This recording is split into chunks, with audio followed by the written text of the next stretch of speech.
तो नमस्कार फ्रेंड्स, तो आज के वीडियो में हम लोग स्टार्ट करेंगे क्लास 9 का चैप्टर 11, ठीक है, जो कि ध्वनि रहने वाला है। इसका आंसर और क्वेश्चन को हम लोग देखने वाले हैं, ठीक है।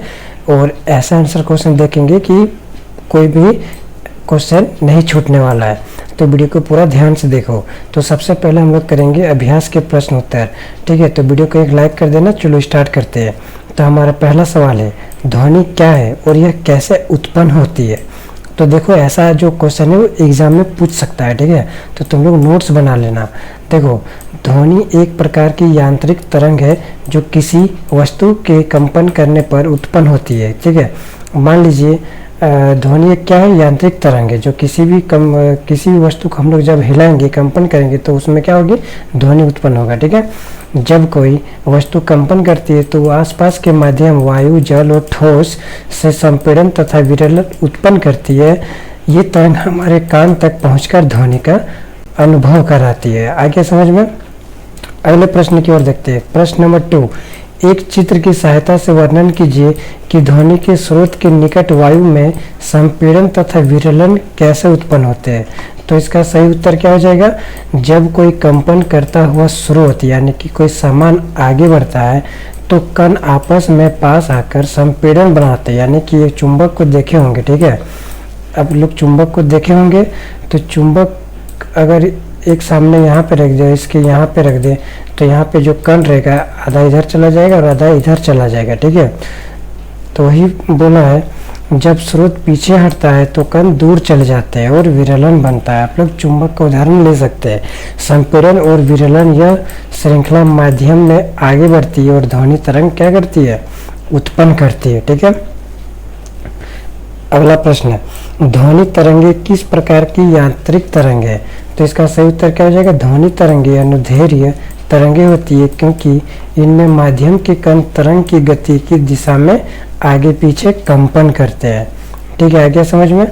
अगला प्रश्न है, ध्वनि का कौन सा गुण किसी अन्य अंधेरे कमरे में बैठे आपके मित्र की आवाज़ पहचानने में मदद करता है। तो ये क्वेश्चन बहुत ही ज़्यादा इंपॉर्टेंट है क्योंकि ऐसा क्वेश्चन जो है एग्जाम में पूछता है, ठीक है। तो इसका सही उत्तर क्या हो जाएगा, ध्वनि का गुणवत्ता गुण यानी कि क्वालिटी या ट्राइम्बर, जिससे हम अलग अलग व्यक्तियों की आवाज़ पहचान सकते हैं। किसकी वजह से, ध्वनि का गुणवत्ता का गुण, ठीक है। आगे समझ में। अगला प्रश्न है, बिजली की चमक गर्जन से पहले क्यों दिखाई देती है। तो इसका सही उत्तर देखो, क्योंकि प्रकाश की चाल 3 × 10⁸ मीटर प्रति सेकंड होता है और ध्वनि की चाल क्या होता है, 344 मीटर प्रति सेकंड से बहुत अधिक होती है। इसलिए चमक तुरंत दिखती है और गर्जन क्या होती है, बाद में दिखती है। आगे समझ में। अब देखते हैं प्रश्न नंबर 6, सामान्य मानव द्वारा श्रव्य ध्वनि की आवृत्ति क्या होती है।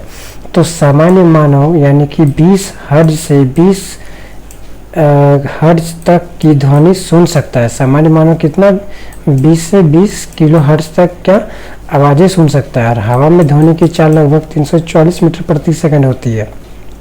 आगे समझ में। अगला प्रश्न है, एल्यूमिनियम पाइप वाला उदाहरण। तो वायु में ध्वनि की चाल 344 मीटर प्रति सेकंड, एल्यूमिनियम में 5100। तो यहाँ पे आप लोग निकाल सकते हैं, ठीक है।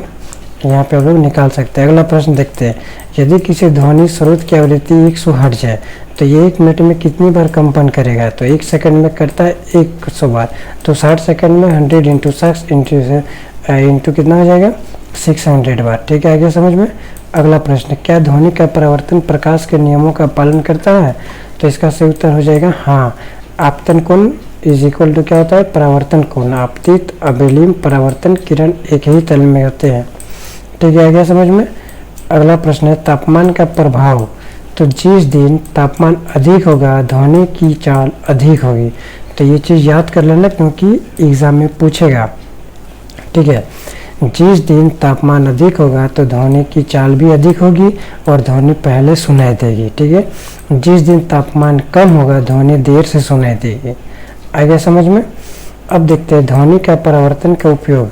तो प्रतिध्वनि, सोनार, अल्ट्रासाउंड जांच, संभागारों में ध्वनिरोधी व्यवसाय, ठीक है।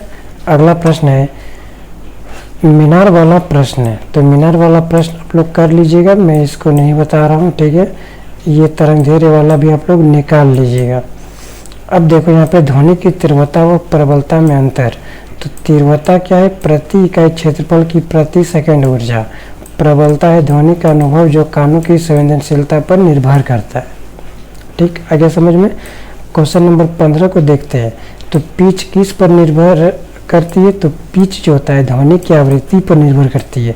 तो ये क्वेश्चन जो है सो बहुत ही ज़्यादा इम्पोर्टेंट है, क्योंकि ऐसा क्वेश्चन एग्जाम में पूछता है। पिच ध्वनि की आवृत्ति पर निर्भर करती है, किसकी? ध्वनि की आवृत्ति पर। ठीक है, अगला प्रश्न है, ध्वनि के प्रसार के लिए क्या आवश्यक है? ध्वनि के प्रसार के लिए माध्यम यानी कि वायु, जल और ठोस चाहिए। ठीक है, निर्वात में ध्वनि नहीं फैल सकता है। जब तक से वायु, जल या फिर ठोस नहीं रहेगा ध्वनि नहीं फैलता है। ये ठीक है, ये तीनों जरूरी है ध्वनि फैलाने के लिए। अगला प्रश्न, पराध्वनि का उपयोग। पराध्वनि का उपयोग हम लोग कहाँ कहाँ पे करते हैं? रोगों की जांच के लिए यानी कि अल्ट्रासाउंड में, समुद्र की गहराई मापना, मशीनों में दोष ढूंढना या फिर चमगादड़ द्वारा मार्ग पहचानना। ठीक है, आगे समझ में। अगला प्रश्न देखते हैं, सामान्य मनुष्य के लिए श्रवण सीमा क्या होता है? यानी कि सामान्य मनुष्य यानी कि हम लोग, उसका श्रवण सीमा यानी कि हम लोग कितना सुन सकते हैं, कितना हर्ट्ज तक? तो 20 हर्ट्ज से 20,000 हर्ट्ज तक हम लोग सुन सकते हैं। अश्रव्य ध्वनि यानी कि 20 हर्ट्ज से कम, पराध्वनि 20 हर्ट्ज से अधिक। पराध्वनि किसे कहते हैं? 20,000 हर्ट्ज से अधिक। अश्रव्य ध्वनि कहते हैं 20 हर्ट्ज से कम, और सामान्य मनुष्य सुन सकता है 20 हर्ट्ज से 20,000 हर्ट्ज के बीच तक का। ठीक है, तीसरा है, वायु, जल, लोहे में ध्वनि सबसे तेज होती है। तो लोहे में ध्वनि सबसे तेज होती है। ठीक है, लोहे में ध्वनि सबसे तेज होती है। अगला है, प्रबलता व तीव्रता में अंतर। तो प्रबलता ध्वनि का अनुभव है और तीव्रता ऊर्जा का मात्रात्मक माप है। ठीक है, तरंग दैर्घ्य, आवृत्ति, आयाम, आवर्तकाल का अर्थ। तो देखो ये हम लोग अच्छे से पढ़ेंगे क्योंकि एग्जाम में पूछता है। ठीक है, तरंग दैर्घ्य, तो दो क्रमागत संपीड़नों की दूरी तरंग दैर्घ्य कहलाता है। आवृत्ति, प्रति सेकंड कंपन की संख्या को क्या कहेंगे? आवृत्ति कहेंगे। आयाम, अधिकतम विचलन, जो अधिकतर विचलन करेगा उसको क्या कहेंगे? आयाम कहेंगे। आवर्तकाल, एक कंपन का समय को हम लोग क्या कहेंगे? आवर्तकाल कहेंगे। ठीक है, अगला देखते हैं, ध्वनि तरंग का संबंध। तो ये है, गिटार व कान हॉर्न में किसका तरत्व अधिक है? गिटार का। ठीक है, गिटार का तरत्व क्या रहता है? अधिक रहता है। अगला है, ध्वनि हमारे कान तक कैसे पहुंचती है? तो कैसे पहुंचती है? माध्यम में संपीड़न व विरलन के रूप में। तो ये चीज़ याद हो जाना चाहिए। ठीक है, माध्यम में संपीड़न व विरलन के रूप में। ठीक है, आइए समझ में। तो इस चैप्टर को मैंने आज पूरा कंप्लीट कर दिया, पूरा बुक खत्म हो गया है। ठीक है, तो आप लोग पूरा वीडियो को देख लीजिएगा। तो मिलते हैं नेक्स्ट वीडियो में, तब तक के लिए धन्यवाद। अब मैं आपका जल्दी ही हिस्ट्री को स्टार्ट करने वाला हूँ या फिर मैथ को। ठीक है, तो मिलते हैं नेक्स्ट वीडियो में, तब तक के लिए धन्यवाद।